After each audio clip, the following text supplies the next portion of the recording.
Aynan shuning uchun men sportni yoqtirmayman. Rimliklar nima uchun odamlarni chalg'itmoqchimisan? Ularga non va tomosha ber deb aytishganini tushunish kerak.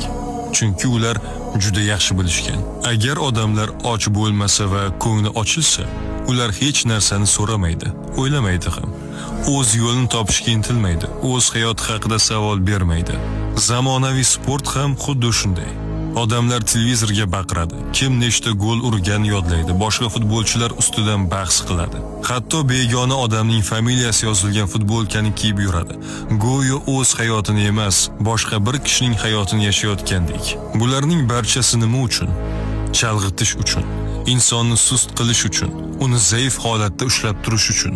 Chunki hayotingizda katta ishlar bo'layotgan bo'lsa, sizda bunday tomosha uchun vaqt ham, ehtiyoj ham bo'lmaydi. Shunday ekan, doim siz tanlaysiz. O'zingizga ishonib, hayotingizni qura boshlaysizmi yoki hayot sahnasida boshqa birovga qarsak chalib, bir umr tomoshabin bo'lib qolaverasizmi? Bu o'z qo'lingizda.